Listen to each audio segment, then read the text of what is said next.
যে মায়ের কোলে বাবার কোলে প্রস্রাব পায়খানা করে দিয়েছিলাম, যেই বাবার রৌদ্রের মধ্যে আমারে যাইতে দেয় নাই, যেই বাবা আমারে কষ্ট করতে দেয় নাই, আমার এমন মা এবং বাবা আজ অন্ধকার কবরে ঘুমাইয়া রইছে। মাবুদ, আমার মা বাবার কবরে আমার শৈশবকালের মতো রাখো, আমার মা বাবারে মাফ করে দাও, আমার মা বাবার উপরে আপনি রহমত নাজিল করেন। নবীজি আমার বলেন, ইমাম বাইহাকি শুআবুল ঈমান মিশকাত শরীফের মধ্যে হাদিস খানা আছে, قال رسول الله صلى الله عليه وسلم من زار قبر أبويه أو أحدهما في كل جمعة غفر له وكتب برا رواه البيهقي। নবীজি আমার বলেন, ওই সন্তান, ভালো সন্তান, ওই সন্তান মা বাবার বাধ্য সন্তান, একটা হলো বাধ্য আর একটা হলো অবাধ্য। যেই ছেলেটা বাধ্য এটা মা বাবার ভালো কথা কন না, জবান আসেনি, জবান মালিক কে? অনেকের মৃত্যুর আগে আল্লাহর কসম অটো জবান বন্ধ হয়ে যায়, এটা কিন্তু খারাপ লক্ষণ। আল্লাহ যেন আমাদের কারো মৃত্যুর আগে জবান যেন বন্ধ না করায়, আমিন কোন। যতদিন পর্যন্ত বাঁচি থাকবেন এই জবান দিয়ে সত্য কথা বলার চেষ্টা করবেন, যদিও মিথ্যা কিংবা ভুল করে ফেলেন সঙ্গে সঙ্গে আল্লাহর দরবারে তওবা করে ফেলবেন। কথা কি বুঝতে পারছেন? আমরা মানুষ, আমরা ফেরেশতা না, ভুল আমাদের হতেই পারে, মিথ্যা আমরা বলি, এটা আমরা এখানে অস্বীকার করতে পারবো না যে আমরা মিথ্যা বলি না। হ্যাঁ, কোন প্রয়োজন মিথ্যা বলে ফেলেছেন, এখন বলে তো ফালাইছেন, এখন আপনি যদি নিজেকে নিজে অপরাধী মনে করেন, আল্লাহর দরবারে যদি তওবা করেন, ক্ষমা চান, আল্লাহ মাফ করে দিব। আল্লাহ দয়ালু, দয়াবান, মেহেরবান। কিন্তু ক্ষমা যদি না চান, তওবা যদি না করেন, আপনি মরণ পর্যন্ত শুধু গুনাহ কামাইতে থাকবেন। আপনার এই জবানে বরকত হবে না, যা কইবেন এটা সত্য কইলো এটা মিথ্যা হইয়া যাইবে। কথা কি বুঝতে পারছেন? জবান সবসময় ফৌত পবিত্র রাখার চেষ্টা করবেন। তো পানি ফরার জন্য, তেল ফরার জন্য কাউসার জালালির কাছে আইউ লাগতো না, আপনাকে মসজিদে ইমাম সাহেবের কাছে যার লাগতো না, পানি ফরার লাগিয়া, তেল ফরার লাগিয়া। আপনার জবান যদি ফৌত পবিত্র থাকে, আরে আমনে যদি এটা বাদে বিসমিল্লাহ পড়ে আর কিছু ফারার লাগতো না, অন্তত বিসমিল্লাহ পড়ে যদি পানির মধ্যে ফু দেন, আপনার এই হাতের পানিটা আরেকজনে খাইলে রোগ ব্যারাম দূর হয়ে যাবে। আর সুবহানাল্লাহ আস্তে কর না। যদি জবান পবিত্র থাকে, জবান যদি পবিত্র থাকে, তাহলে এই জবান দিয়ে যেটা কইবেন আল্লাহ এটাই কবুল করব। সুবহানাল্লাহ। আমার বাজানো নবীজি আমার বলেন, ওই সন্তান ভালো সন্তান, ওই সন্তান ভদ্র সন্তান, যেই সন্তান প্রতি শুক্রবার জুমার দিন, কি বারে অলরেডি জুমা চলতে আছে, অলরেডি আজকে শুক্রবার আরম্ভ হয়ে গেছে কি আরবি মাস হিসাবে, মারাবা কইতেন না? হ্যাঁ, 6:01 আরম্ভ হয়ে গেছে কি। সন্ধ্যার পর থেকেই তো আমাদের আরবি মাস গণনা আরম্ভ হইয়া যায়, আর ইংরেজি মাস গণনা আরম্ভ হয় রাতের 12টার পরে দিয়া, ঠিক নি? নবীজি আমার বলেন, ওই সন্তান ভালো সন্তান, ওই সন্তান ভদ্র সন্তান, ওই সন্তান ভাগ্য সন্তান আল্লাহর দরবারে লিপিবদ্ধ করা হয়। যেই সন্তান প্রতি শুক্রবার জুমার দিন মা বাবা উভয়ের যেই কোনো একজনের কবর জিয়ারত করবে, আমার নবী বলে, যেই সন্তান প্রতি শুক্রবার জুমার দিন মা বাবা উভয়ের একজনের কবর জিয়ারত করবে, এক নম্বরে আল্লাহ তার গুনাহটি ক্ষমা করে দিবে, দ্বিতীয়তে সে যে মা বাবার ভালো সন্তান, বাধ্য সন্তান, এটা আল্লাহর দরবারে লিপিবদ্ধ করা হয়ে যাবে। কথা কি বুঝতে পারছেন? এটা আল্লাহর দরবারে লিপিবদ্ধ করা হবে। আপনি যদি মা বাবার যে কোনো একজনের কবর প্রতি শুক্রবার জুমার দিন যদি জিয়ারত করেন, তাদের জন্য যদি দোয়া করেন, আপনার গুনাহটি আল্লাহ ক্ষমা করে দিবে, এবং আপনি যে মা বাবার ভালো সন্তান, বাধ্য সন্তান, এটা আল্লাহর দরবারে লিপিবদ্ধ করা হয়ে যাবে। সুবহানাল্লাহ। মা আমার জান, মা আমার প্রাণ, মায়ের হাসিতে হাসে আল্লাহ মেহেরবান। আল্লাহু আকবার কোন। মা খুশি তো আল্লাহ খুশি, বাবা খুশি তো আল্লাহ খুশি। মা বাবা যদি আপনার প্রতি নারাজ থাকে, আল্লাহর কসম, আমার আল্লাহর খানায় কাবায় যদি 100 বার হজ করেন সাইরেনার দামও নাই। সম্পূর্ণ টাকা যাওয়া আসা কষ্ট সব বিফলে। আমি বলতেছি না, আমার দয়াল নবী বলে। আল্লাহু আকবার কোন। আপনি লক্ষ টাকা খরচ করে আপনার তৌফিক হয়েছে, আপনি মক্কা মদিনা যাইতে পারেন নাই, কোনো সমস্যা নাই। আপনি যাইতে পারেন না, এটার জন্য আফসোস করিয়েন না। কিন্তু আপনার মা বাবা যদি আপনার প্রতি রাজি এবং খুশি থাকে, তাহলে আল্লাহ খানায় কাবায় গিয়ে হজ করলে যে সওয়াব পাবেন, ওই কবুলিত হজের সওয়াব আপনার অ্যাকাউন্টে আল্লাহ দিয়ে দিব। নবীজির দরবারে একদিন এক লোক এসে আমার নবীকে প্রশ্ন করলেন, ইয়া রাসূলুল্লাহ, ইয়া হাবিবাল্লাহ, নবী গো, বেয়াদবি ক্ষমা করেন, আপনার কাছে একটা প্রশ্ন করতাম চাই, একটা বিষয় জানতে চাই। আমার নবী বলে, কি প্রশ্ন করবা বলো। ওই লোকটা আমার নবীকে প্রশ্ন করলেন, মান আহাক্কুন নাসি বিহুসনি সুহবা, ক্বালা উম্মুকা সুম্মা উম্মুকা সুম্মা উম্মুকা সুম্মা আবুকা সুম্মা আদনাকা আদনাকা। জোরে বলুন সুবহানাল্লাহ। লোকটা আমার নবীকে প্রশ্ন করলেন, ইয়া রাসূলুল্লাহ, নবী গো, আমার কাছে সবচেয়ে বেশি হকদার, দাবিদার, আমার কাছে উত্তম ব্যবহার পাওয়ার ব্যক্তিটা কে? আমার নবী কয়, তোমার মা। লোকটা আবারও প্রশ্ন করলেন, ইয়া রাসূলুল্লাহ, আমার কাছে সবচেয়ে বেশি হকদার, দাবিদার, উত্তম ব্যবহার পাওয়ার ব্যক্তিটা সর্বপ্রথম কে? আমার নবী বলে, তোমার মা। কয়বার হইল? জোরে বলেন না। আলোচনা শুনেন, শেষ পর্যন্ত শুনেন, কাজে লাগবে, বুঝে শুনে মজাটাও পাইবেন। মারাবা কম। আর যদি আগামাতা কিছু না বুঝেন, মাঝখান থেকে শুনেন, মজা পাইতেন না। আমি মাত্র কোরআন এবং হাদিস দিয়ে ভিতরে ঢুকতেছি, খামির তৈরি করতেছি পরোটা বানানোর জন্য। পরোটা বানাইতে লাগে খামির তৈরি করতে হইব, ঠিক কিনা? এখন আলোচনার মধ্যে ঢুকার আগে দিয়ে আমাকে কোরআন এবং হাদিসের রেফারেন্স তো দিতে হবে।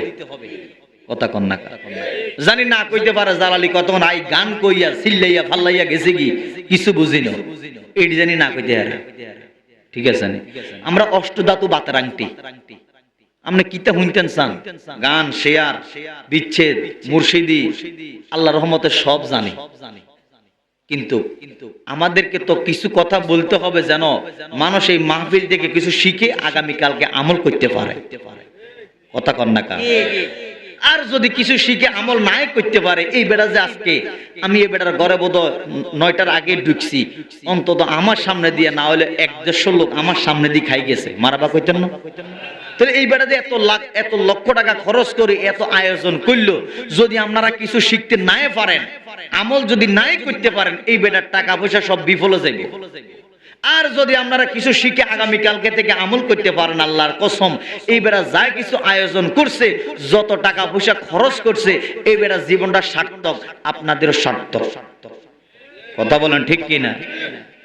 এখন আমার নবীর কাছে লোকটা এসে প্রশ্ন করলেন, ইয়া রাসূলুল্লাহ, নবী গো, আমার কাছে সবচেয়ে বেশি হকদার, দাবিদার, উত্তম ব্যবহার পাওয়ার ব্যক্তিটা সর্বপ্রথম কে এই দুনিয়াতে? আমার নবী কয়, তোমার মা। এবার বলেন কয়বার হইছে? জোরে বলেন। পিছনে বাবারা, আল্লাহ জবানটা দিছে, আল্লাহর নামে জবানটা খুলেন, কয়বার কইছে? এবার লোকটা আমার নবীরে প্রশ্ন করলেন, ইয়া রাসূলুল্লাহ, ইয়া হাবিবাল্লাহ, নবী গো, আমার কাছে সবচেয়ে বেশি হকদার, দাবিদার, উত্তম ব্যবহার পাওয়ার ব্যক্তিটা কে? আমার নবী কয়, তোমার বাবা। সুবহানাল্লাহ। আগে কইছে কার কথা, পরে কইছে কার কথা? লোকটা ক্ষান্ত হয় না, নবীরে আবারও প্রশ্ন করলেন, ইয়া রাসূলুল্লাহ, ইয়া হাবিবাল্লাহ, নবী গো, আমার কাছে সবচেয়ে বেশি হকদার, দাবিদার, উত্তম ব্যবহার পাওয়ার ব্যক্তিরা তারপরে কে? আমার নবী বলে, তোমার নিকটবর্তী আত্মীয় স্বজন। এখন লোকটার ভিতরে প্রশ্ন জাগ্রত হইল, ইয়া রাসূলুল্লাহ, নবী গো, আমার বেয়াদবি ক্ষমা করেন গো নবী, আপনারে আমি প্রশ্ন করছি, আপনি তিনবার মায়ের কথা বললেন, একবার বাবার কথা বললেন, একবার আত্মীয় স্বজনের কথা বললেন। ইয়া রাসূলুল্লাহ, নবী গো, আপনি চাইলে তো বাবার কথাটা তিনবার কইতে পারতেন, কিন্তু আপনি বাবার কথাটা একবার বললেন, মায়ের কথা কেন তিনবার বললেন? হাকিকতটা আপনার কাছে জানতে চাই। নবী আমার ডাক দিয়া কয়, সাহাবীরা রে, ও আমার সাহাবীরা শোনো, কেন মায়ের কথা তিনবার বললাম, বাবার কথা কেন একবার বললাম, আত্মীয় স্বজনের কথা কেন একবার বললাম? তাহলে শোনো, তোমার মা তোমার জন্য যেই ত্যাগগুলা স্বীকার করতে পারবে, এটা তোমার বাবার দ্বারা সম্ভব না, আত্মীয় স্বজনের দ্বারা সম্ভব না। তোমার মা তোমারে 10 মাস 10 দিন গর্ভধারণ করব, 2 বছর পর্যন্ত বুকের দুধ পান করাবে। তোমার মা তোমার জন্য তোমার গর্ভে লইয়া খাইতে পারবে না, উঠতে পারবে না, ঘুমাইতে পারবে না, বড় কষ্ট অশান্তি ভোগ করবে। যেই দিন সন্তান ভূমিষ্ঠ হয়, জন্মগ্রহণ করে বাজান রে, ওই টাইমে জনম দুঃখিনী মায়ের পেটের মধ্যে এমন জোরে একটা লাথি মেরে সন্তান দুনিয়ার মধ্যে ভূমিষ্ঠ হয়, জন্মগ্রহণ করে। ওই টাইমে জনম দুঃখিনী মায়ের 7 সাগর 13 নদীর পানি যদি মুখের মধ্যে দেওয়া হয়, তৃষ্ণা নিবারণ হয় না, কিন্তু সন্তান রে এক নজর দেখলে সকল কষ্টগুলা মুহূর্তের ভিতরে দূরে হইয়া যায়। আমার বাজান নবী আমার ডাক দিয়া বলে, উম্মত রে, তোমার মা তোমার জন্য যেই ত্যাগগুলা স্বীকার করবে, এটা তোমার বাবার দ্বারা সম্ভব না। এই কারণে মায়ের কথা 3 বার বললাম, বাবার কথা 1 বার বললাম, আত্মীয় স্বজনের কথা 1 বার বললাম। যে মা বাবার কথা কোরআন এবং হাদিসের মধ্যে, কোরআনের মধ্যে আমার আল্লাহ বলে দিলেন, হাদিসের মধ্যে দয়াল নবী বলে দিলেন। আপনাদের কাছে জানতে চাই, এমন মা বাবারে ভালোবাসার দরকার আসেনি? এবার আমার দয়াল নবী কি বলে শুনেন। নবীর কথা অস্বীকার করা যাবে না, নবীজির কথা অমান্য করা যাবে না। আমার দয়াল নবীজি বলেন, যদি কোনো সন্তান নিজের হায়াত, আয়ু এবং রিজিক, আয়ু বলতে আমরা কি বুঝি? হায়াত। কি বুঝি বাবা? বলেন না, কি বুঝি? নবীজি আমার বলেন, মান আহাব্বা আন ইউমাদ্দালাল্লাহ ফি উমরিহি ফি রিজকিহি ফালিয়াবাররা ওয়ালিদাইহি ওয়ালিয়াসিল রহিমা। নবীজি আমার বলেন, হযরত আনাস রাদিয়াল্লাহু তাআলা হতে বর্ণিত, তিনি বলেন, রাসূল সাল্লাল্লাহু আলাইহি ওয়াসাল্লাম ইরশাদ করেন, আমার নবী বলেন, কেউ যদি নিজের হায়াত এবং রিজিক বাড়াইতে চায়, সে যেন তার মা বাবার সাথে উত্তম ব্যবহার করে। কি ব্যবহার?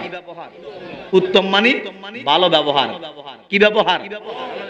এখন অনেক সন্তান আছে, মা বাবার সামনে যখন দাঁড়ায়, মা বাবা আতঙ্কের মধ্যে থাকে। আসেনি? আসেনি? ভয়ের মধ্যে, আতঙ্কের মধ্যে থাকে। ওই সন্তানদের প্রতি মা বাবা বদদুয়া দিতে হয় না, আল্লাহর কসম, আল্লাহর ফেরেশতারা ওই সন্তানের প্রতি গজব দেয়। গজব, গজব। নাউজুবিল্লাহ বলেন না। এবার আসেন, মূল আলোচনার মধ্যে ঢুকতেছি। আমাদেরকে কিছু শিক্ষার দরকার আছে, আসেনি? জানার দরকার আসেনি? ওরে মায়ের কান্দন যাব জীবন, 2-4 মাস বোনের কান্দনে রে, ঘরের পরিবারে কান্দা কয়েক দিন পরে বুলা যায়। বুক দুঃখের দরদি আমার জন্ম দুঃখী মা, গর্ভধারিণী মা, জন্ম দুঃখী মা, গর্ভধারিণী মা, জন্ম দুঃখী মা। আল্লাহু আকবার। কোন নবীজি আমার দু জাহানের বাদশা নবী ইমামুল মুরসালিন রাহমাতাল লিল আলামিন শাফিউল মুজনাবিন আল্লাহর বন্ধু নবীজির দরবারে একজন লোক এসে বললেন, ইয়া রাসূলুল্লাহ, ইয়া হাবিবাল্লাহ, আমাদের একজন ভাই আলকামা নামক আমাদের একজন ভাই মৃত্যুর বিছানার মধ্যে শুইয়া রইছে গো নবী। কোথায় শুইয়া রইছে? মৃত্যুর বিছানাটা বড় সহজ, বড় আনন্দ নাকি বড় কঠিন? জীবিত মানুষের শরীর থেকে যদি মৃত্যুবরণ যদি না করে, জীবিত মানুষের শরীর থেকে যদি চামড়াটা উঠায়, বলেন কি আরাম লাগবে না কষ্ট লাগবে? কি কষ্ট লাগবে এটা বুঝে আপনি কাউকে ভাষায় প্রকাশ করতে পারবেন না। মরে গেছেন আপনার হাড্ডি গুড্ডি কিন্তু আপনার জ্বালাইয়া ফালাইলো কোনো সমস্যা নাই, কিন্তু জীবিত থাকা অবস্থা যদি একটা পশুকে জবাই না করে এটা চামড়া উঠাইতে থাকেন, এটা দেখবেন কিভাবে শর্টকাট করে। কথা বলেন ঠিক কিনা? কিন্তু আমরা দেশের মধ্যে একদল মানুষের দেখা যায় কুরবান আসলে, কুরবান দেন না আপনারা? বাবা দেননিও? কারা কারা কুরবান দেন? হাত তোলা দেন চাই। আর যারা যারা কুরবান দেন তারা হাতটি তোলা দেন না? ওমা হাত তোলা দেয় না কা? যারা যারা দেন হাত তোলা দেন। মাশাআল্লাহ, মারহাবা কোন। আর যারা দিতে পারেন নাই আল্লাহ তাদেরকে দেওয়ার তৌফিক দান করুন। আল্লাহ দিতে কতক্ষণ? আজকে আপনি দিতে পারেন নাই, আগামী কালকে আপনাকে আল্লাহ যদি তৌফিক দেয় আগামী কালকে আপনি দিতে পারবেন না? এখন আসেন একটা মাসলা শিখে নেন, একটা বিষয় জেনে নেন। যখন আপনারা যারা কোরবান দিবেন, কোরবানের পশু গলার মধ্যে যখন ছুরিটা চালান, এই জবাই করার পরে দিয়া কিছু মানুষ আছে এটা দম এখনো যায় নাই, এটা এখনো ছটফট করে। আরেক দল কসাই আছে এটা চামড়া খালাইতে থাকে। আসেনিও? এটি বড় খারাপ, এটি ফিসাদি ফিডানোর দরকার। কি রে ভাই, এটা জীবনটা চলে যাক না, এটা রুহুটা চলে যাক না। এটা যখন একদম নীরব হয়ে যাবে তখন আপনি এটা চামড়াটা উঠান। একে তো এটাকে জবাই করলেন, কষ্ট পাইলো, আরেকে এটা এখনো রুহ জানার আগে দিয়ে আপনি এটা খালাইতেন আছেন, এটা কি ডবল কষ্ট হচ্ছে না? এই পশুটাকে যে কষ্ট দিচ্ছেন, কি জবাবটা আল্লাহর দরবারে দিবেন? 5টা মিনিট পরে আপনি চামড়াটা খালান, গোস্ত করেন, 5-10 মিনিট অপেক্ষা করলে আপনার কোনো কিছু ক্ষতি হয়ে যাবে না। কথা বলেন ঠিক কিনা? এগুলো মনে রাখবেন। আমার নবীজি কখনো এমন কাজ করতেন না যে পশু জবাই করে এটা জীবন যাওয়ার আগে দিয়ে যে এটাকে খালাইয়া ফালাইতেন, এটাকে আরো কষ্ট দিতেন। নবীজি কখনো করেন নাই এবং এটা করতেও নিষেধ করেছেন। কথা কি বুঝতে পারছেন? আল্লাহ আমাদেরকে নবীজির হাদিস আমল করার তৌফিক দান করো। লাকাদ কানা লাকুম ফি রাসূলিল্লাহি উসওয়াতুন হাসানাহ। নবীজির আদর্শ আমাদের জন্য উত্তম আদর্শ, নবীজির কর্ম আমাদের জন্য আল্লাহ এটা ধর্ম বানাইছে। জোরে বলুন, আরো জোরে বলুন সুবহানাল্লাহ। এখন আমার নবীজির দরবারে আলকামা নামক একজন ব্যক্তি মৃত্যুর বিছানার মধ্যে শুইয়া রইছে। আলকামা নামক একজন ব্যক্তি মৃত্যুর বিছানার মধ্যে শুইয়া রইছে। আজরাইলে তার রূহটা লইয়া যাইব। ওই আলকামার স্ত্রী আমার দয়াল নবীজির দরবারে আসলেন। ইয়া রাসূলুল্লাহ, ইয়া হাবিবাল্লাহ, নবী গো,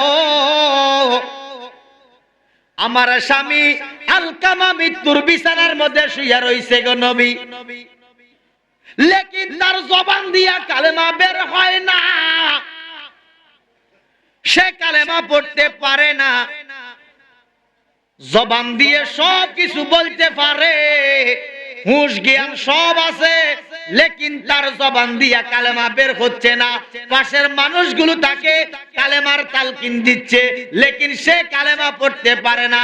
সে বলে আমি কালেমা পড়তে অক্ষম, আমি পড়তে পারি। নবী আমার ডাক দিয়ে বলে, আলকামার স্ত্রী, তোমার কাছে জানতে চাই, ও বৌমা, তোমার কাছে জানতে চাই গো মা, তোমার কাছে জানতে চাই। আলকামা মৃত্যুর বিছানায় শোয়ার আগে দিয়ে এই জবান দিয়ে কালেমা পড়তে পারতো কিনা? ইয়া রাসূলুল্লাহ, নবী গো, মৃত্যুর বিছানায় পড়ার আগে আমার স্বামী তো এই জবান দিয়ে কালেমা পড়তে পারতো, লেকিন আজকে কালেমা পড়তে পারে না। আলকামার মা আসেনি, বাবা আসেনি। ইয়া রাসূলুল্লাহ, নবী গো, আমার শ্বশুর নাই, অনেক বছর আগে মারা গেছে গো নবী। আমার শাশুড়ি বেঁচে আছে। কয় কোথায়? কয় আমার শাশুড়ি তো আমাদের সাথে থাকে না। বাবা একটু গভীর মনোযোগ দেন। আলকামার মা আলকামার সাথে মানে সন্তানের সাথে থাকে না, অন্য জায়গার মধ্যে থাকে। এক মায়ের এক সন্তান। বলেন তো, এক মায়ের এক সন্তান যদি হয়ে থাকে, মা কি সন্তানের কাছে থাকবে না অন্যের বাড়িতে থাকবে? যদি সন্তান দুই সাইডটা হতো তাহলে মনে বুঝান যাইতো যে কিছুদিন এই সন্তানের বাড়িতে থাকে, কিছুদিন ওই সন্তানের বাড়িতে থাকে। এক মায়ের এক সন্তান যদি হয়ে থাকে তাহলে মা তো ওই সন্তানের কাছেই থাকবে, আর যাওয়ার জায়গা কোথায়? কথা বলেন ঠিক কিনা? ইয়া রাসূলুল্লাহ, নবী গো, আমার স্বামীর জবান দিয়ে কালেমা বের হচ্ছে না। আমার নবী বলে, ঠিক আছে তুমি যাও, আমি দেখতেছি। নবী আমার সঙ্গে সঙ্গে ডাক দিলেন হযরত আলীকে, হে আলী আমার কাছে আসো। নবী আমার ডাক দিলেন হযরত বেলালকে, হে বেলাল তুমি আমার কাছে আসো।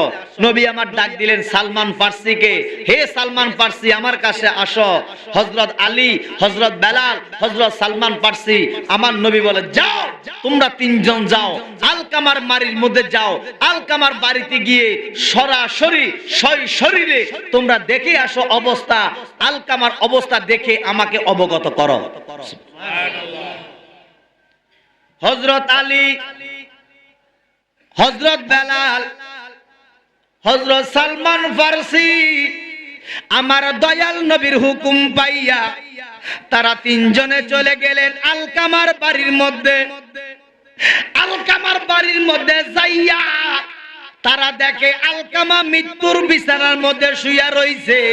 ফাঁসি দিয়ে শত শত মানুষ দাঁড়াইয়া রইছে রে। সবাই বলতেছে, আলকামা তুমি কালেমা পড়ো। আলকামা বলে, সব কিছু আমার জবান দিয়া বের হয়, লেকিন কালেমা বের হয় না। এই জবান দিয়া কালেমা পড়তাম পারি না। হযরত আলী ডাক দিয়া কয়, আলকামা রে কালেমা পড়ো। কয় আমি কালেমা পড়তে অক্ষম, কালেমা পড়তাম পারি না, আমার জবান দিয়া বের হয় না।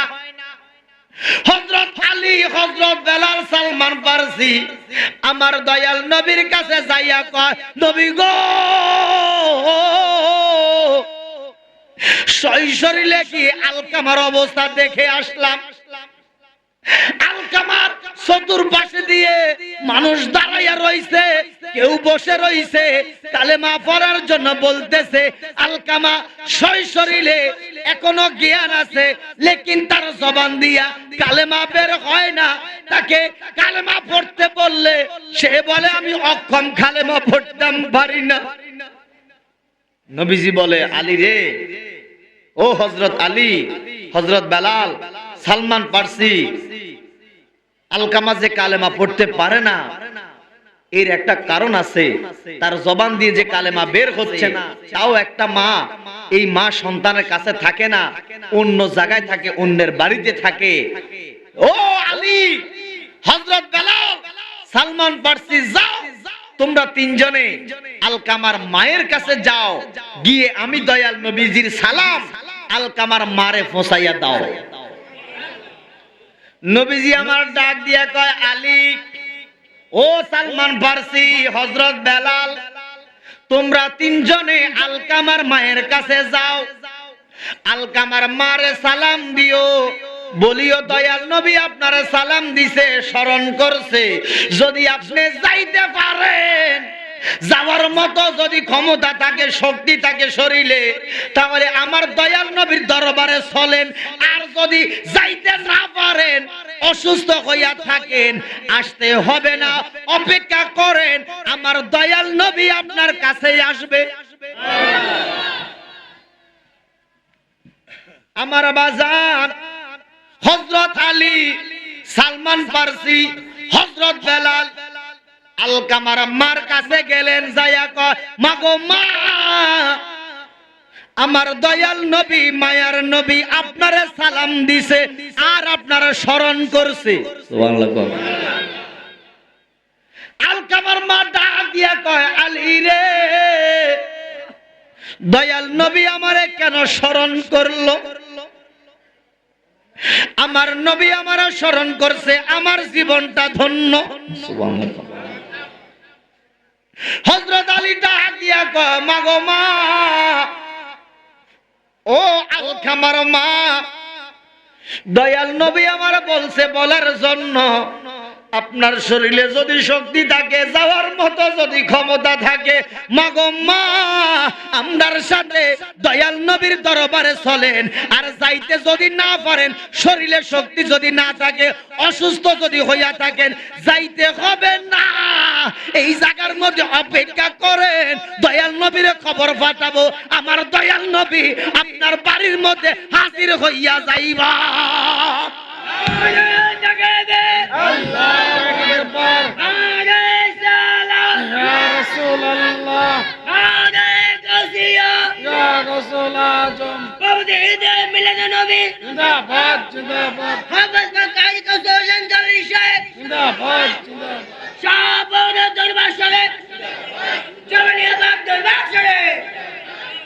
আমার বাজান, এখন আলকামার মা বলে, আলী রে, ও আলী, আমার দয়াল নবীজি কষ্ট করে আমার বাড়িতে আসবে, এটা হইতে পারে না। আমার দয়াল নবী কোন সাধারণ নবী না। আলী রে, আমি যত কষ্ট হোক না কেন, লাঠি বর দিয়ে আমি আমার নবীর দরবারে যাব, আমার নবী কষ্ট করে আমার বাড়িতে আসতে হবে না। আলী চলো, এখনো এই দেহে প্রাণ আছে, লাঠি বর দিয়ে হলো নবীর কদমে হাজিরা দিব, তারপরও আমার নবীকে আমি কষ্ট দিব না আমার বাড়িতে আসতে। বয়স্ক মা, আলকামার মা লাঠি বর দিয়ে আমার দয়াল নবীজির দরবারে গিয়ে হাজির হইলেন। নবীজির দরবারে আলকামার মা হাজির। নবীজি আমার আলকামার মারে দেখিয়া ডাক দিয়া কয়, মা, এত কষ্ট করে লাঠি বর দিয়ে কেন আসলেন? আমি তো বলছি আপনি না আসতে পারলে আমি যাব। সুবহানাল্লাহ। কেন এত কষ্ট করে আসলেন? ইয়া রাসূলুল্লাহ, ইয়া হাবিবাল্লাহ, নবী গো, বেয়াদবি ক্ষমা করেন গো নবী, এখনো এত বড় বেয়াদব হইছি না। ইয়া রাসূলুল্লাহ, নবী গো, এই দেহের মধ্যে এখনো প্রাণ আছে, জীবন আছে, আপনি কষ্ট করে আমার বাড়িতে কেন আসবেন গো নবী? লাঠি বর দিয়ে আপনার দরবারে আসছি। ইয়া রাসূলুল্লাহ, ইয়া হাবিবাল্লাহ, নবী গো, আপনি হইলেন আমার মাথার তাজ। নবীর কষ্ট দিতে আমরা পারবো? বাবা বলেন না, কষ্ট দিতে পারবো? এখনো যারা আমার নবীর নাম শুনলে মুখ কালো হয়ে যায়, বেজার হয়ে যায়, বুঝতে হবে এরা তো এখনো নবীর উম্মত হতে পারে নাই। ঠিক কিনা বাজান? আপনি দেখবেন, আপনি যাকে ভালোবাসেন, যাকে আপনি পছন্দ করেন, তার প্রশংসা যদি আপনার সামনে করে, আপনি কি খুশি হবেন না বেজার হবেন? আপনি খুশি হবেন। আর যাকে আপনি দেখতে পারেন না, যার সেমাটা, আমরা লাকসামের ভাষায় বলি, মানে শরীরে যে ছায়াটা, এটার আমরা সেমা বলি বা ছায়া বলি। ও সেমা বা ছায়া, বুঝেন তো আপনারা? যারা আপনি দেখতে পারেন না, এটার ছায়াটা পর্যন্ত দেখলে মেজাজ গরম হয়েছে কি? এটা সম্মান প্রশংসা সামনে করলে তো আরো রক্ত গরম হয়ে যাবে, কারণ এটা দেখতে মেহারি না। ঠিক নিও, ঠিক তদরূপ যারা নবীরে ভালোবাসে, মহব্বত করে, ইজ্জত করে, সম্মান করে, আল্লাহর কসম, তাদের সামনে নবীর প্রশংসা করলে তাদের কলিজা বড় হয়ে যায়, তাদের আত্মা বড় হয়ে যায়, তাদের কাছে বড় শান্তি লাগে। নারায়ে তাকবীর, আল্লাহু আকবার, নারায়ে রিসালাত, ইয়া রাসূলুল্লাহ, নারায়ে গাউসিয়া, ইয়া রাসূলুল্লাহ, পবিত্র যে মিলাদুন নবী, জিন্দাবাদ জিন্দাবাদ, পবিত্র যে মিলাদুন নবী, জিন্দাবাদ জিন্দাবাদ, হযরত মাওলানা কাসর হোসেন সালামী সাহেব, জিন্দাবাদ, ও নবী তুমি আমার হয়ে যাও, বলেন নবী তুমি আমার হয়ে। কৃষ্ণ বাবারা গুনগানাইয়া বলেন না, তিরমিজি শরীফের হাদিস, আমার নবীর শানে কেউ গজল গাইলে হাসান হুসাইনের সুন্নত আদায় হয়, সাহাবায়ে কেরামের সুন্নত আদায় হয়, শুনলে আমার দয়াল নবীর সুন্নত আদায় হয়। দুইটা সুন্নত, একে তো আপনারা জবান দিয়ে বলতেছেন, দ্বিতীয়ত কান দিয়ে শুনতেছেন। মান তামাসসাকা বিসুন্নতি ইনদা ফাসাদি উম্মতি ফালাহু আজরুম মিয়াতা শাহিদ। নবীজি আমার বলে, কেউ আমার একটা সুন্নত জিন্দা করলে আল্লাহ তাকে 100 শহীদের সওয়াব দান করবেন। গুনগুনাইয়া আমার সাথে বলেন, ফাটতেছেন না? আমার আল্লাহ দেখতেছে যে সাহাবায়ে কেরামকে আপনি ভালোবাসতেছেন, হাসান হুসাইনকে ভালোবাসতেছেন, নবীরে ভালোবাসতেছেন। ও নবী তুমি আমার হয়ে যাও, বলেন নবী তুমি আমার আমি তোমার তুমি আমার, আমি তোমার তুমি আমার, একবার দেখা দাও নবী তুমি আমার হয়ে যাও, বলেন নবী তুমি আমার হয়ে আমি তোমার তুমি আমার, আমি তোমার তুমি আমার, একবার দেখা দাও নবী তুমি আমার হয়ে যাও, বলেন নবী তুমি আমার হয়ে যাও। তোমায় ভালোবাসি হৃদয়ের টানে, আরে মন বসে না কোনো কাজে তোমায় বিহনে। গুনাহগারম মত ডাকে, গুনাহগারম মত ডাকে, একবার সারা দাও নবী তুমি আমার হয়ে যাও, বলেন নবী তুমি আমার হয়ে যাও। আমি তোমার তুমি আমার, আমি তোমার তুমি আমার, একবার দেখা দাও নবী তুমি আমার হয়ে যাও, বলেন নবী তুমি আমার মারাবা কন্যা। মাশাআল্লাহ মাশাআল্লাহ, হাদিয়া চলিয়েছে নবীর শানে। গজল গাইলে হাদিয়ার দাওয়া নবীর সুন্নত এবং লওয়াও নবীর সুন্নত। মারাবা কোন সাহাবায়ে কেরাম, আমার নবী যখন নবীর শানে যখন গজল গাইতেন, আমার নবী পকেট মোবারকা হাত দিয়ে যখন যা থাকতো, অনেক সময় সরাবুট থাকতো, খাজুর থাকতো, আমার নবীজি সাহাবায়ে কেরামকে বকশিশ দিয়ে দিতেন। সুবহানাল্লাহ কইতেন না?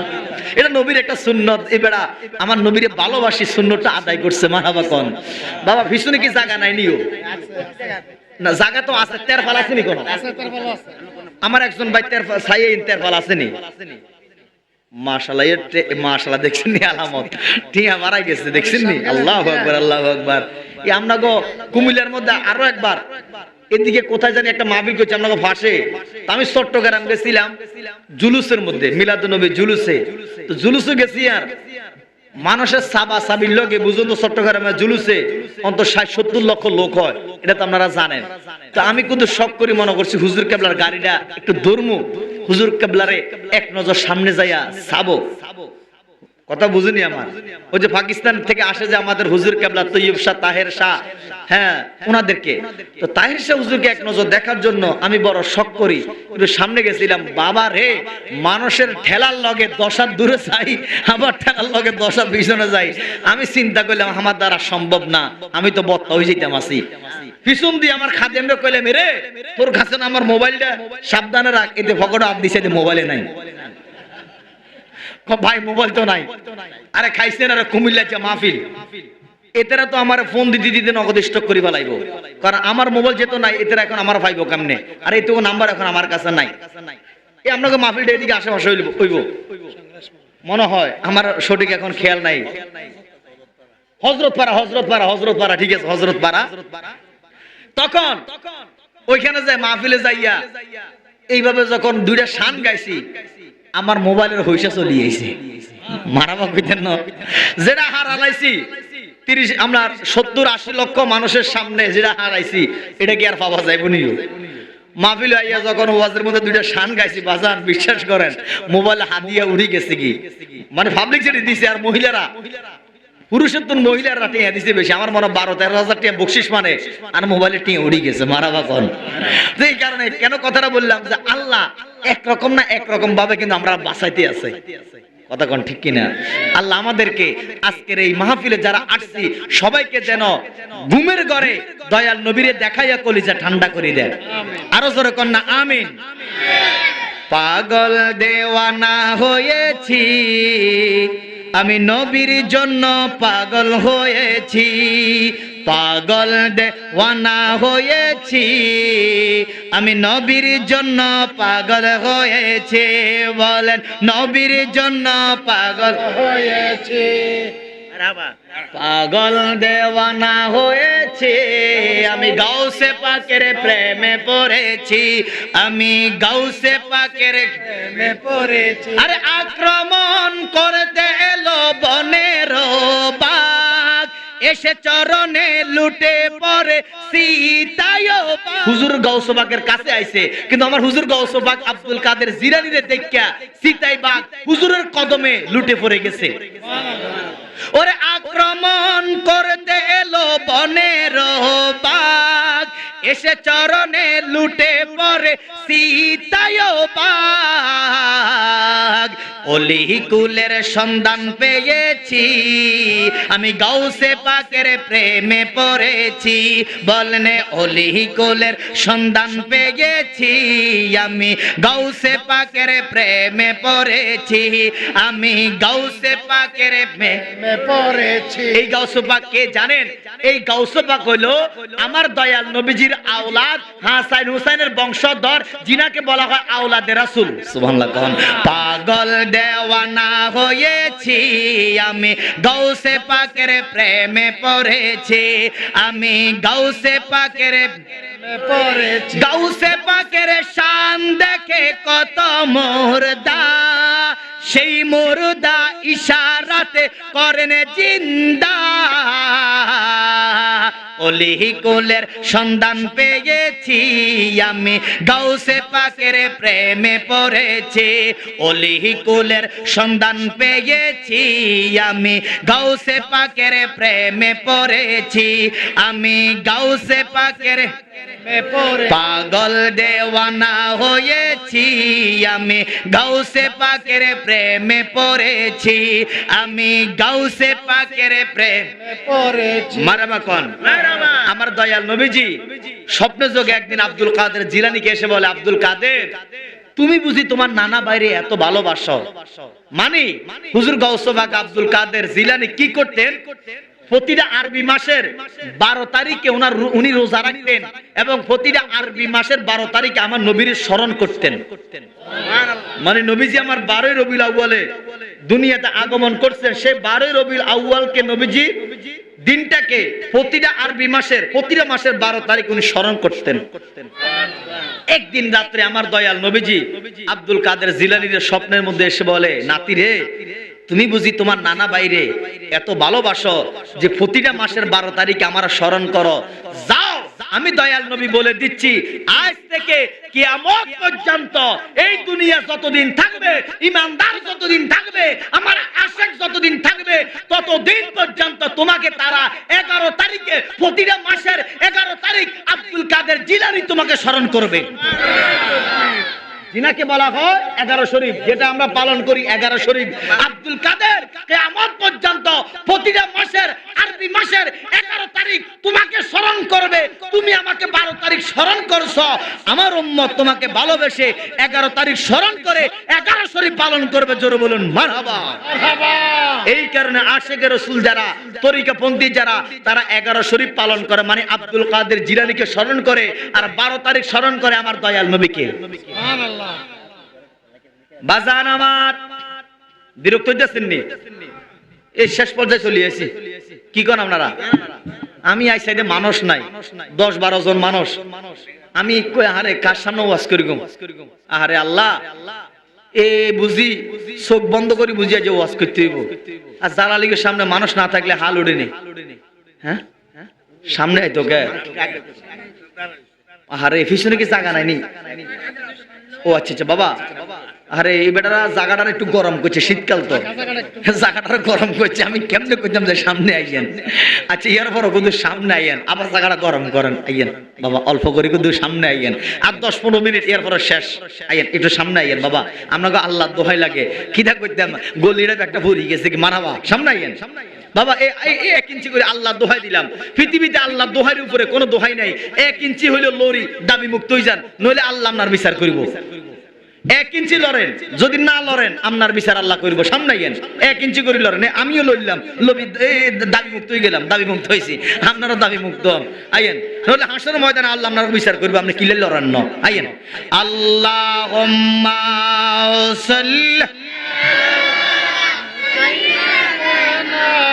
মাওলানা মুহাম্মদ ওয়া আলা আলি সাইয়্যিদিনা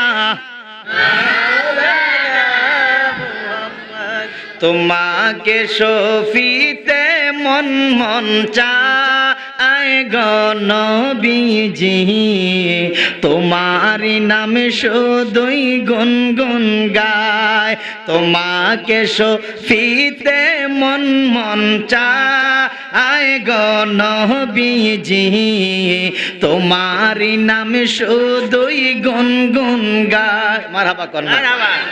অর্থ হলো ইয়া রাসূলুল্লাহ, নবী গো আমার যা কিছু আছে নবীকে সব কিছু আপনাকে সঁপে দিতে মনে চায়। সুবহানাল্লাহ কইতেন না? ইয়া রাসূলুল্লাহ, নবী গো আমার মৃত্যু পর্যন্ত আপনার শান, আপনার গুণগান গুনগুন করে আমার গাইতে মনে চায়। বলুন আমরা যারা এখানে আছি আমাদের যা কিছু আছে সব কিছু আমরা নবীকে সঁপে দিতে চাই না? সাহাবায়ে কেরাম আমার নবীকে এসে বলতেন, ইয়া রাসূলুল্লাহ, নবী গো আমার জীবনটা আপনার কদমে কোরবান। আমাদের যা কিছু আছে আমাদের এই জীবন আমার নবীর কদমে কোরবান করে দিলাম। কথা বলেন ঠিক কিনা? আরে পাগলে হতে পারি নাই, কেমনে তোমার দয়া চাই, তারপরে অমন গোলামে হতে চাই। আল্লাহু আকবার কোন। নবী গো আমি তো আপনার প্রেমে পাগল হতে পারি নাই, নবী গো আমি কেমনে আপনার দয়া চাই, আপনার প্রেমে পাগল হতে পারলেই না আমি দয়া চাইতাম, তারপরও আপনার গোলাম হতে চাই আমি। মারাবা কইতেন না?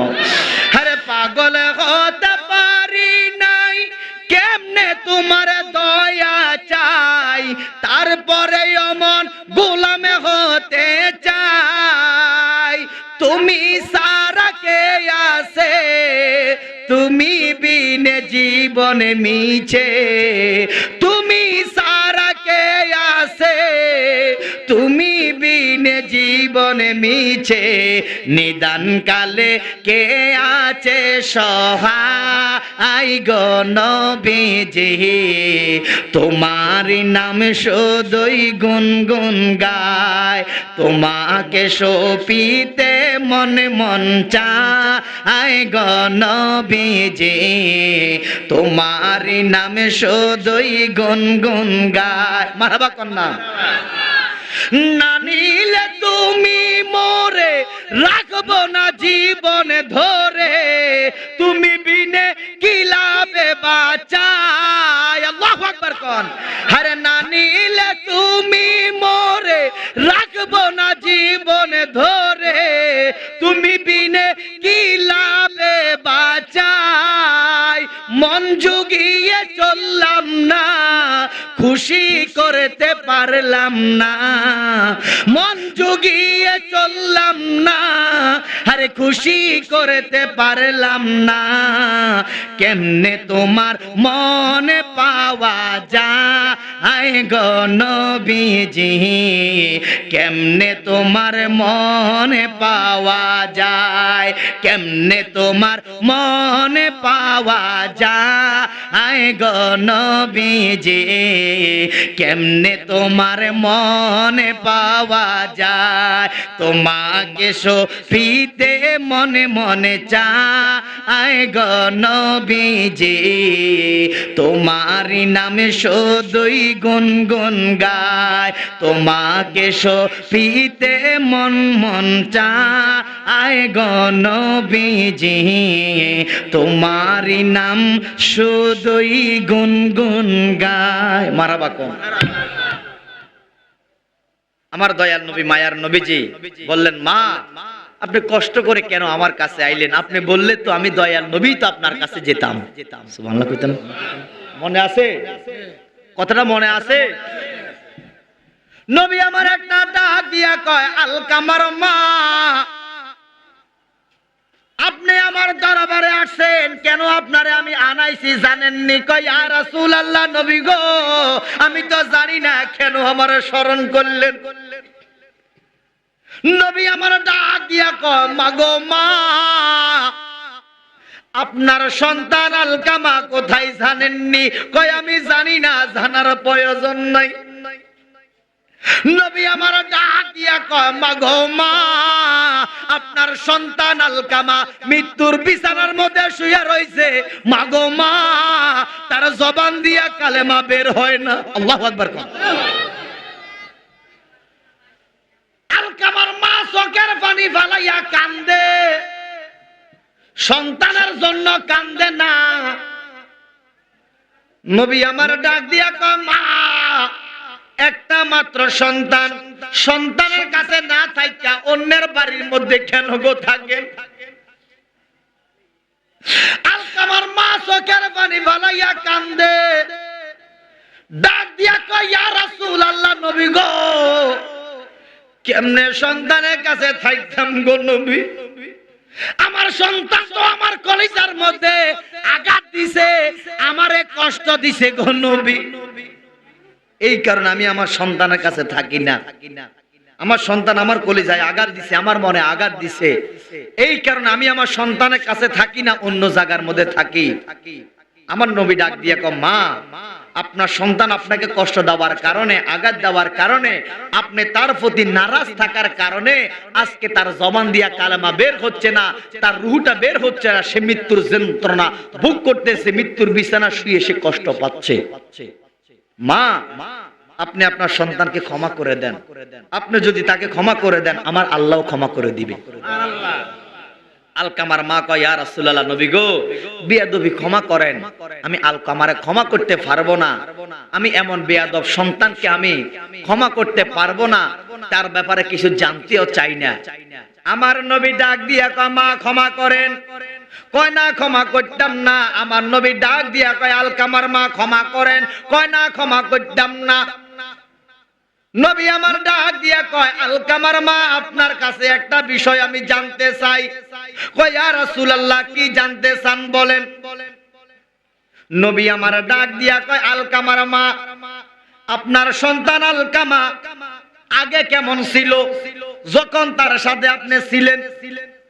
আপনার সন্তান এমনি স্বাভাবিকভাবে কেমন? আমার সন্তান আলকামা অনেক বড় মনের মানুষ, অনেক উদার মনের মানুষ, মানুষকে দান সদকা করে, নামাজ পড়ে, রোজা রাখে, আল্লাহর জিকির করে, হক পথে থাকে, হালাল খায়। সুবহানাল্লাহ। সবকিছু ঠিক আছে, সবকিছু কি নামাজও পড়ে, রোজাও রাখে, দান সদকাও করে, লক্ষ লক্ষ টাকা দান সদকা করে। আমার সন্তানের কাছে আসলে কেউ খালি হাতে ফিরে যায় না। তাহলে আপনি কেন তার সাথে থাকেন না? কয় ইয়া রাসূলুল্লাহ, নবী গো আমার সন্তান আলকামা আমার চাইতে তার বিবিকে বেশি প্রাধান্য দেয়। নাউজুবিল্লাহ। কোন এমন সন্তান আছে? আছে না? না না, আপনাকে কুমিল্লা তো আরবের খুরমা খাজুর আসেনিও। ইয়া রাসূলুল্লাহ, নবী গো আমার সন্তান আলকামা আমার চাইতে তার বিবিরে বেশি প্রাধান্য দেয়, আমার কথা শুনে না, বিবির কথা উঠে আর বসে, উঠে আর বসে, আমার মনে কষ্ট দেয়, বিবিরে খুশি রাখে। নাউজুবিল্লাহ। কোন এরকম সন্তান আছে না? ছোট এটা কি? দ্বিতীয় মুরাদপুর আমার মুসলমান বাবারা, যুবক ভাইয়েরা, হাসি তামাশা করিও না, মনোযোগ দিয়ে শোনো। হে যুবক ভাইয়েরা, যাদের মা বেঁচে আছে, বাবা বেঁচে আছে, আল্লাহর কসম খাইয়া কই আমার দয়াল নবী বলতেছে, যে সন্তান মা বাবার চাইতে বিবিরে বেশি প্রাধান্য দেয়, বিবির কথা মানে বউয়ের কথা উঠে আর বসে, মায়ের কথা শুনে না, আমার দয়াল নবী বলে এমন সন্তানের মুখ দিয়ে মৃত্যুর সময় কালেমা বের হবে না, বেঈমান হইয়া মারা যাবে। বলেন তো আমরা ইমানদার হয়ে মরতে চাই না বেঈমান হইয়া মরতে চাই? ইমানদার হইয়া যদি মরতে চান তাহলে মায়ের চাইতে বউকে বেশি প্রাধান্য দিতে হবে না। মা যদি পাগল হয়, মা যদি খারাপ হয়, তারপর মা মাথার তাজ। এটা খারাপ হইলো মাথার তাজ। এরা মা। এক ইহুদি আমার নবীর কাছে আসলেন, কথাটা রাখলাম। ইহুদি এসে বলে, ইয়া রাসূলুল্লাহ, নবী গো, আমি আপনার কাছে কালেমা পড়ি, মুসলমান হইতাম চাই। ইয়া রাসূলুল্লাহ, নবী আমার মুসলমান বানান। আমার নবীজি তারা বলতেছে, যাও তুমি তোমার মা বাবার অনুমতি নিয়ে আসো। সুবহানাল্লাহ কইতেন না? আমার নবীর কাছে মা বাবার অনুমতি নিয়ে আসি, মুসলমান হইছে। একটা লোক এসে বলে, ইয়া রাসূলুল্লাহ, আমি মুসলমান হইতে চাই। আমার নবীজি মুসলমান বানাইলেন। লোকটা মুসলমান হইল। কয়, ইয়া রাসূলুল্লাহ, নবী গো, আমি তো মুসলমান, এখন আমার মা বাবা তো ইহুদি, এখন আমি কি করব? আমি তো তাদের সাথে থাকতে পারবো না, তাদের সাথে চলতে পারবো না। আমার নবী কয়, না, খবরদার, তুমি মুসলমান হয়েছো, তোমার মা বাবা ইহুদি রয়ে গেছে, কোনো সমস্যা নাই। তুমি তোমার ধর্ম পালন করো, ওনারা ওনাদের ধর্ম পালন করুক। তুমি তোমার পথে চলো, ওনারা ওনাদের পথে চলুক। তবে মনে রাখিও, তুমি সন্তান হিসেবে মৃত্যু পর্যন্ত যতদিন বেঁচে থাকো, তুমি সন্তান হিসেবে তুমি তোমার দায়িত্ব পালন করে যাও। এক সারা কষ্ট তাদেরকে দেওয়া যাবে না। তারা যদি কষ্ট পেয়ে তোমাকে অভিশাপ দেয়, বদদুয়া দেয়, তোমার এই ইসলাম ধর্ম গ্রহণ করে কোনো লাভ হবে না। কথা কি বুঝতে পারছেন? অতএব আমরা তো মুসলমানের ঘরে মুসলমান। একটা ইহুদির সন্তান যদি মুসলমান হয়েও তার মা বাবা ইহুদি, তাদের খেদমত যদি করে যেতে পারে, আমরা তো মুসলমান, নবীর উম্মত, আল্লাহর বান্দা, আমরা তো আরো আগে আমাদের মা বাবাকে রাজি খুশি রাখতে হবে। কথা বলেন ঠিক কিনা? এখন আমার দয়াল নবীজি, এখন আমার দয়াল নবী, মায়ার নবীজি ডাক দিয়া বলে, আলকামার মা, আলকামা কেমন ছিল? আপনার সন্তান কেমন ছিল? কয়, ইয়া রাসূলুল্লাহ, নবী গো, আমার সন্তান দানবীর, আমার সন্তান ফরেজগার, আমার সন্তান নেককার, আমার সন্তান ভালো, কিন্তু আমার সন্তান আমার চাইতে তার বিবিরে বেশি প্রাধান্য দেয়। আমার কথা শুনে না, বিবির কথা, বউয়ের কথা উঠে আর বসে। আমার মনে কষ্ট দিয়েছে, যার কারণে আমি তার সাথে থাকি না, অন্য জায়গায় থাকি। নবী গো, আমার কলিজায় আঘাত দিয়েছে, আমি এমন সন্তানকে মাফ করতে পারবো না। আমার নবী কয়, না মা, আপনি তাকে মাফ করে দেন। আপনি যদি মাফ না করেন, আমার আল্লাহ তারে ক্ষমা করবে না। আর আল্লাহ যদি তারে ক্ষমা না করে, কিয়ামত হইয়া যাইব, তার জবান দিয়া কালেমা বের হবে না, মৃত্যুর যন্ত্রণা সে পেতে থাকবে, বেঈমান হয়ে মৃত্যুবরণ করবে। আপনি কি এটা চান? আলকামার মা কোনো কথা কয় না। নবী আমার ডাক দিয়া কয়, আলী রে, আমি বুঝতাম পারছি কারে কোন মেডিসিন দিতে হয়। নবী কি জানে না? জানেনিও, জানেনিও। নবী আমার ডাক দিয়া কয়, আলী, ও হযরত বেলাল, সালমান পারসি, আমার জন্য কিছু লার্কি নিয়ে আসো, কাঠের লার্কি নিয়ে আসো, আমার জন্য কিছু লার্কি আনো, আগুন ধরাবো। সুবহানাল্লাহ কইতেন না? ওরে এই বেটারা সুবহানাল্লাহ কয় না রে। মানুষ দেখছি নিয়ে আইছে যে, একমাত্র আমনে বুঝছেন। খানা হাত পাইতে কে জানি কইলো, কি ভাই কিছু মেহমান আইছিল, আরে তো এই বেটারা আইয়া শরম পাইছে, কি তার খাইতে মাইছি, এই বেটা এত বড় একটা আয়োজন করছে, মানুষ হাসছোগা, বই রয়েছে, হুজুর ওয়াজ করে, আর কোনো মানুষ আরামও নাই। তো এই বেটা খানা হাত পাইতে কইতাছি, চিন্তা করিয়েন না, এই জালালি মাইক দিলে দেখবেন জাগাইয়ান হরি যাইব কি মারামা কইতেন না। কারণ এই বেটার তো একটা ধারণা আছে, এই বেটা কত ধারণা নাই। তো যাক, এখন এই বেটার ধারণা অনুযায়ী দেখছেন মানুষ হয়েছে নি।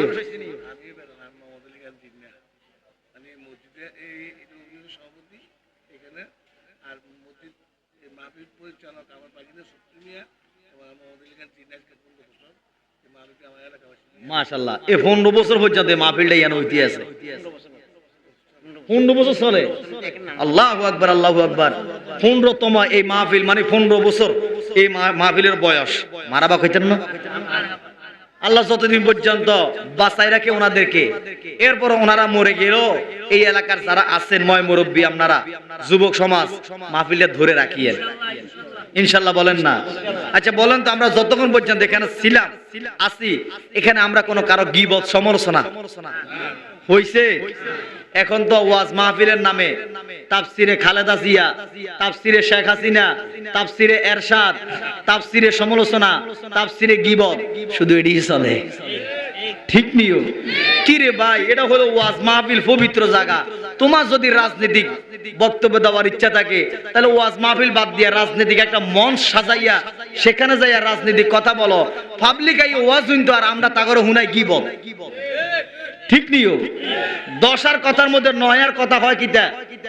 এই খালেদা জিয়ারে লই, এরশাদরে লই, ওই হাসিনারে লই, আরো কারে কারে লই, এই বেটাকে খাইয়ার কাম নাই। এই কারণে মানুষ এখন ওয়াজ মাহফিলে ঘৃণা করে, হুনতে আইয়ে না। ঠিক নিও কি রে ভাই? কে কোনটা দল করলে এটা তো আমার দেখার বিষয় নাই। যার যেটা মন চায় এটা করো, আমার প্রয়োজন নাই। আমি ওয়াজ করতাম আছি, ওয়াজ করব কোরআন হাদিস দিয়ে, যেন পাবলিক শিখে আমল করতে পারে। আমল করবো কি? এই বেটা দশার কথার মধ্যে নয়ার কথায় রাজনীতি কথা কয়। ঠিক নিও, এলা ওয়ান ওয়াজ মাহফিল হারাম। বিশ্বাস করেন, আমি তো 10 কেন যাই ওয়াজ করি, দেশের বাহির ইন্ডিয়াতে বছর 10-12 বার যাই, মানুষ ওয়াজ শুনতে চায় না, ওয়াজ শুনতে চায় না। হুজুর ওয়াজ লাভ কি? দেখো হিয়ারে গেলে কাল গিবত, উমুক হুজুর বালানো, হুমুক বালানো, এতে বালানো, হেতে বালানো, কাল গিবত আর গিবত, সমালোচনা সমালোচনা। ঠিক নিও, এমন এক সময় আসবে বাংলাদেশে, লিখে রাখেন, ওয়াজ মাহফিল থাকবে না। এমন এক সময় আসবে বাংলাদেশে ওয়াজ মাহফিল থাকবে না। থাকলেও একদম কুচিত। কেন থাকবে না? এই আমরার মতন কিছু হুজুরের কারণে থাকতো না। ঠিক নিও বাজান, আল্লাহ আমাদের সকল, এই যে এখন পৃথিবীর মধ্যে এর তুই আর টিস্যু দিচ্ছে বেটা, তুই কাল হমানে কাল টিস্যু দিতে আসত, খেয়াল বেটা আর দিস না টিস্যু না, থাক, এটা আমরা পাগল, অসুবিধা নাই। অনেক তোর মনে বুঝো নাই, দেখেন আমার টিস্যু দিতে আসে না, খাইতাম না, পকেটে লইতাম, কই যাইতাম করে লই রে। এটা একটা আসে, মানে আমরা কুমিল্লা ডিস্ট্রিক্টের মধ্যে কোনা কোনা জালালির মাহফিল হইব, অন্য হুজুর মাহফিল ন, কোন জালালি আইবো, এতে প্রয়োজন 10 মাইল আঁটি যাব। এটার ভাই মাহফিল দেন না আপনারা? দেন নিও। এটা আবার আঁটিয়াটি কুমিল্লা থেকে আঁটিয়াটি জাগি আঙ্গ কেষ্টলা কালিয়া ফুস জাগি। আমরা মাঝে মধ্যে ফজর নামাজ পড়ি, বাড়া কিরে তুই কোন আঁটিয়াটি চলি আইছি, মাঝে মধ্যে এশা নামাজ পড়ি, আল্লাহর কসম বাড়া কিরে কুয়ান গুন আছে, এ রাইতে 1টা বাজে 2টা বাজে আসত কেমনে, আঁটিয়াটি চলি আইছি, বাবা সালালি লই আইছে। মানে সে সেটা বুঝে, এটাই বুঝতেন দেন, কথা বুঝুন না। এখন তারও লই আমার গীবত গাইলে হইব, তার তো এটা একটু সমস্যা নাকি? এখন সে যেটা বুঝতে আছে, আল্লাহ তারা যেমনে বুঝাইছে, তারা যেমনে রাখছে, তার হাওলাতে সে বালা আছে। ঠিক নিও, এই রাস্তার পাগল যেটি দেখবেন, এটি কিন্তু কাশি হয় না, সর্দি হয় না, আপনার আমার কিল্লা হয়, আমনে আমি দুনিয়ার লোভে পড়ে গেছি। ঠিক নিও, আপনি মাওলার হয়ে যান, আমার মাওলা আপনার হয়ে যাবে, দেখবেন আপনার সর্দি হবে না, কাশি হবে না। যদিও হয়, এটা আল্লাহ বা লইয়া যাইব কি।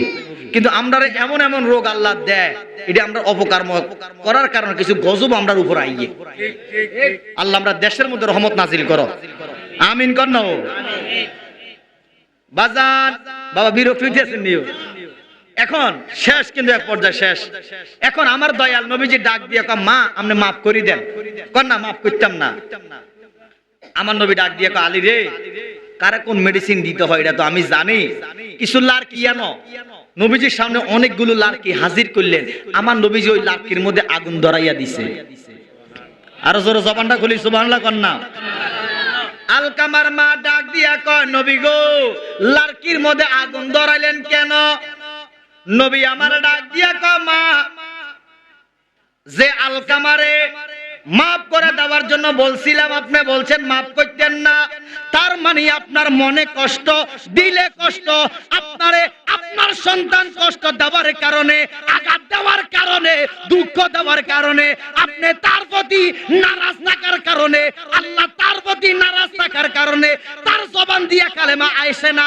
মাগো মা, যারে আপনি ক্ষমা করতেন না, তারে তো আল্লাহ ক্ষমা করতো না। ও মা, যেই সন্তান মারে কষ্ট দেয়, যেই সন্তানের প্রতি মা নারাজ থাকে, আল্লাহ নারাজ থাকে, অসন্তুষ্ট থাকে, এমন সন্তান দুনিয়াতে বাঁচতে দিতাম না। আমি দয়াল নবী আল্লাহর বন্ধু আলকামারে জ্বলন্ত আগুনের মধ্যে জ্বালাইয়া ছাই করে দিই। মা এখন আলকামারে আনো, আলকামারে আনো, আগুনের মধ্যে নিক্ষেপ করে দিব। আপনাদের কাছে জানতে চাই, দ্বিতীয় মুরাদপুর কুমিল্লাবাসীর কাছে জানতাম চাই, বাজান রে কার কার সন্তান আছে হাত তোলা দেন। এবার মনে আর বাংলা কথা বুঝে না, কি হলেন তোরা হাত তোলা দিছিস কি দিলে তোরা কি বিয়ে কাউরে দিলা 10টা সন্তান, জায়গা সম্পদ নাই, কাউরে দিলা কোটি টাকা, একটা সন্তান নাই। ওরে টাকা পয়সা ধন সম্পত্তি ওরে দিলা বেশি করে, ওরে মরার পরে কান্দে লইগা কে নামাবে তারে কবরে রে। রঙের খেলা খেলেছ দয়াল রে, আরে ও দয়াল খেলা চমৎকার, ওরে নবাকে মানুষ বানাইয়া মিলাইছ বাজার রে। রঙের খেলা খেলছ দয়াল রে। আল্লাহু আকবার কর। যাদের সন্তান নাই আল্লাহ তাদেরকে নেক সন্তান দিয়া তার কলিজারই ঠান্ডা করে দাও। আমিন কর আমিন। আমার নবী কয় মা আমি আলকামারে জ্বলন্ত আগুনের মধ্যে নিক্ষেপ করব। এখন যাদের সন্তান আছে বলেন, সন্তান যদি পাগল হয়, সন্তান যদি আপনারে কষ্ট দেয়, কোন মা বাবার সামনে ওই সন্তান রে কেউ যদি একটা থাপ্পড় মারে সহ্য করতে পারবো নি মা বাবা? সন্তান কষ্ট দিছে আপনারে, এরপর আমরা সন্তানকে কেউ আঘাত করলে আপনি দৌড় দিয়ে চলে যাবেন। এটার নাম বাবা, এটার নাম মা। কথা কোন ঠিক কিনা? নবী আমার ডাক দিয়া কয় আলী রে, জ্বলন্ত আগুনের মধ্যে আমি আলকামারে নিক্ষেপ করব, জ্বালাইয়া ছাই কইরা পালাবো। যে আলকামা তার মায়ের মনে কষ্ট দিছে, আলকামার মা একটা দর দিয়া নবীজির কদম জড়াইয়া কয় নবী গো আপনার কাছে মাফ চাই, ক্ষমা চাই, আমার সন্তান আমারে কষ্ট দিছে, আমি আমার সন্তানরে কষ্ট দিতাম চাই না। ইয়া রাসূলুল্লাহ নবী গো আমি আমার সন্তানে মাফ কইরা দিলাম, আপনি দয়াল নবীও আমার সন্তানে মাফ কইরা দেন, আমার সন্তানরে আমার সামনে জ্বলন্ত আগুনের মধ্যে জ্বালাইয়েন না। নারে তাকবীর, আল্লাহু আকবার, নারে রিসালাত, ইয়া রাসূলুল্লাহ, নারে গাসিয়া, ইয়া রাসূলুল্লাহ, তাওহীদ মিলাদুন নবী, জিন্দাবাদ জিন্দাবাদ, তাওহীদ মিলাদুন নবী, জিন্দাবাদ জিন্দাবাদ, হযরত মাওলানা কাসর হোসেন জালালি সাহেব, জিন্দাবাদ জিন্দাবাদ। এবার মার মন গলিয়া গেছে, মার মন গলিয়া গেছে। মা কয় নবী গো আমি মাফ করে দিলাম, আমার সামনে আমার ফোলাটারে আগুনে জ্বালাইয়েন না। নবী কয় না, আপনি এখনো মন থেকে মাফ করেন নাই। কারণ আমার নবী জানে কি জানে না? ওমা কন না, জানে কি জানে না? নবী কয় আপনি এখনো মন থেকে ক্ষমা করেন নাই, আমার হাত থেকে ফোলাটারে রক্ষা করতে চাইতেছেন না, হইতে পারেন না। এমন বেয়াদব ফোলার আমি রাখতাম না, জ্বালাইয়া দিমু। কয় না জ্বালাইয়েন না, মারিয়েন না, কষ্ট দিয়েন না, আমি তারে মাফ করে দিলাম। আমার নবী ডাক দিয়া কয় মাগো মা আপনি যদি তারে মন থেকে ক্ষমা কইরা দেন, আমার আল্লাহ তারে ক্ষমা কইরা দিব। আল্লাহ যদি তারে ক্ষমা করিয়া দেয়, তার জবান দিয়া কালেমা বের হবে, না হয় বের হবে না। আপনি যদি মিথ্যা বলেন, আমারে খুশি করার জন্য যদি বলেন, আল্লাহর কসম এই মুহূর্তে আল্লাহ আমার কাছে ওহী পাঠাবে, সংবাদ পাঠাইয়া দিব। মিথ্যার আশ্রয় নিয়েন না। একলে ক্ষমা করেন, না হয় ক্ষমা করার দরকার নাই, তারা জ্বালাইয়া ফালাই। কয় না ইয়া রাসূলুল্লাহ, ইয়া হাবিবাল্লাহ, নবী গো আপনারে সাক্ষী করিয়া বলতেছি, আমার আল্লাহরে সাক্ষী করিয়া বলতেছি, উপস্থিত যারা আছে সবাইরে সাক্ষী করিয়া বললাম, আমি আলকামার মা, আমার সন্তান আলকামারে মন থেকে ক্ষমা করিয়া দিলাম। মাবুদ তুমিও আমার সন্তানরে ক্ষমা করিয়া দাও। নবী আমার ডাক দিয়া কয় আলী ও বেলাল, সালমান ফার্সি, এমনটাও হইতে পারে আলকামার মা আমারে খুশি করার জন্য আমার সামনে হয়তো বলতেছে, হয়তো ওনার মনের কথা নয়। এমনটা তো হইতে পারে অনেক সময় খুশি করার জন্য জাস্ট একটু মুখে থেকে বলে দিই, বাট মন থেকে অনেক সময় বলি না অনেক কথা, এরকম আছে না? না পাইতে ধরেন আমরা লোক কথা কইলাম, মানে আমরা লোক আমার লোক শত্রুতা আছে, মানে একজনের কারণে হয়তো কথা কইলাম বাট মন থেকে বলি নাই। ঠিক নিও, মনের কষ্ট মানুষ সহজে বলতে পারে না, ঠিক নেই। অতএব কাউকে কখনো কষ্ট দিয়েন না, আঘাত করিয়েন না, এমন কথা কাউকে বলিয়েন না যে আপনার কথার দ্বারা তার মনে কষ্ট যায়। এমন হতে পারে তাকে মনে কষ্ট দেওয়ার কারণে আল্লাহ আপনার প্রতি নারাজ হয়ে যাবে, তাকে কষ্ট দেওয়ার কারণে, আঘাত দেওয়ার কারণে এমন এক সময় আসবে আপনি আফসোস করবেন তার কাছে ক্ষমা চাওয়ার জন্য, বাট তার কাছে ক্ষমা চাওয়ার আগে দিয়ে সে আল্লাহর দরবারে চলে যাবে, মৃত্যুবরণ করবে, তখন আর ক্ষমা পাইবেন না। ঠিক কিনা বাজান? চেষ্টা করবেন সবসময় দুনিয়াতে সরল হয়ে, নরম হয়ে, ভদ্র হয়ে, ভালো হয়ে চলেন।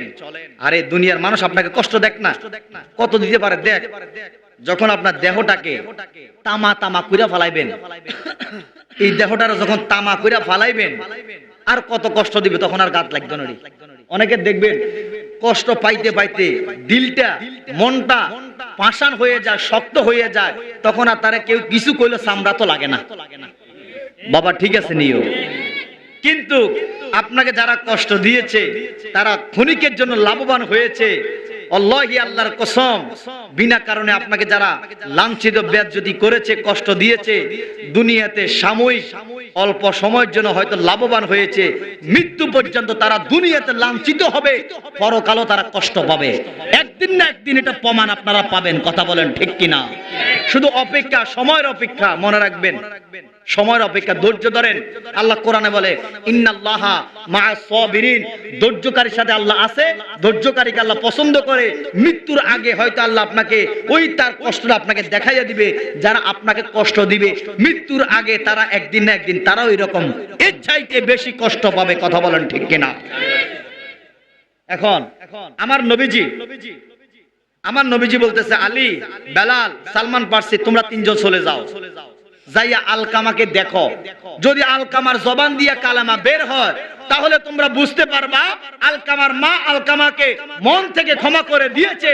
আর যদি আলকামার জবান দিয়ে কালেমা এখনো বের যদি না হয় তাহলে বুঝতে পারবা আলকামার মা আমার সাথে মিথ্যা কথা বলেছে। কথা কি বুঝতে পারছেন? হযরত বেলাল, নবীজি তো সব জানে, তারপরে তাদেরকে ফাটাইয়া দুনিয়াবাসীকে আবার জানাইতেছে। নবীজি আমার হযরত আলী, সালমান ফার্সি, বেলাল রে ফাটাইলেন, তারা তিনজন গেলেন। দ্রুত সময় কিন্তু মানে গেছে, শেষ করে দিতে। তারা তিনজন গেল, যাইয়া দেখে উপস্থিত মানুষের সামনে আলকামার জবান দিয়া বের হচ্ছে, আলকামা পড়তেছে। হযরত আলী, সালমান ফার্সি, হযরত বেলাল তারা তাদের চোখ দিয়া দেখতেছে, কান দিয়া শুনতেছে, আলকামা জবান দিয়া আসে মধুর কালেমা পড়তেছে। পড়েন লা ইলাহা ইল্লাল্লাহ সাল্লাল্লাহু আলাইহি ওয়াসাল্লাম। আলকামা এখন কালেমা পড়া মৃত্যুবরণ করছে। কালেমা পড়ার সাথে সাথে আলকামা মৃত্যুবরণ করছে। পড়ুন ইন্না লিল্লাহি। এখন হযরত বেলাল, সালমান ফার্সি, হযরত আলী আমার দয়াল নবীর কাছে যাইয়া নবীরে সালাম দিয়া কয়, নবী গো, আলকামার মা সাদ্দাকটা সত্য বলছে, ইয়া রাসূলুল্লাহ, ইয়া হাবিবাল্লাহ, নবী গো, আমরা নিজের কানে শুনলাম, নিজের চোখ দিয়া দেখলাম, আলকামার জবান দিয়া কালেমা বের হয়েছে, কালেমা পড়া ইমানদার হইয়া মৃত্যুবরণ করছে। আলকামার মা আলকামার মন থেকে ক্ষমা কইরা দিছে। মা মন থেকে ক্ষমা করে দেওয়ার কারণে আল্লাহ তারে ক্ষমা করে দিছে। এবার আমার দয়াল নবী ডাক দিয়ে কয়, সাহাবায়ে কেরাম, দেরি করিও না, আমার সাথে চলো, আলকামার জানাজার মধ্যে যাইতে হবে। দয়াল নবী আমার আলকামার মারে লইয়া সাহাবায়ে কেরামরে লইয়া আমার দয়াল নবীজি আলকামার বাড়ির মধ্যে গেলেন। আলকামারে গোসল করানো হলো, কাফনের কাপড় পরানো হলো। আমার দয়াল নবীজি ইমাম হইয়া জানাজার নামাজ শেষ করিয়া উপস্থিত সাহাবায়ে কেরামদেরকে, আনসারদেরকে আমার দয়াল নবী ডাক দিয়া কয়, শুনো রে শুনো, তোমরা শুনো, আলকামার জবান দিয়া কেন কালেমা বের হয় নাই? আলকামার মা আলকামার প্রতি নারাজ ছিল। আলকামার মা আলকামার প্রতি নারাজ থাকার কারণে, মারে কষ্ট দেওয়ার কারণে, মায়ের চাইতে বউরে বেশি প্রাধান্য দেওয়ার কারণে আলকামার দান সদকা নামাজ রোজা কোনো কিছু আল্লাহর দরবারে কবুল হয় নাই। আলকামার জবান দিয়া কালেমা বের হয় নাই। এখন যখন আলকামার মা আলকামার মন থেকে ক্ষমা করে দিছে, আল্লাহ তারে ক্ষমা করে দিছে, যার কারণে আলকামার জবান দিয়া কালেমা বের হইছে, ইমানদার হইয়া মৃত্যুবরণ করছে। আমার নবী বলে, শোনো, যারা মায়ের চাইতে বউরে বেশি প্রাধান্য দিবে, মায়ের চাইতে বউর কথা যারা উঠবে আর বসবে, আমার নবী বলে তারা মৃত্যুর সময় তাদের জবান দিয়া কালেমা বের হবে না। যেই সন্তানের প্রতি মা বাবা নারাজ থাকবে, অসন্তুষ্ট থাকবে, ওই সন্তানের জবান দিয়ে কালেমা বের হবে না। নামাজ রোজা দান সদকা কোনো কিছু আল্লাহর দরবারে কবুল হবে না। কোন সন্তান যদি মা বাবাকে রাজি খুশি রাখতে পারে, মা বাবা যদি ওই সন্তানের প্রতি রাজি এবং খুশি থাকে, আল্লাহর কসম, তার নামাজ রোজা হজ যাকাত ইবাদত বন্দিগির মধ্যে যদি ত্রুটিও থাকে, আল্লাহ ওই মা বাবার দোয়ার কারণে আল্লাহ তারে মাফ করে দিব। আরো যেরকম সুবহানাল্লাহ।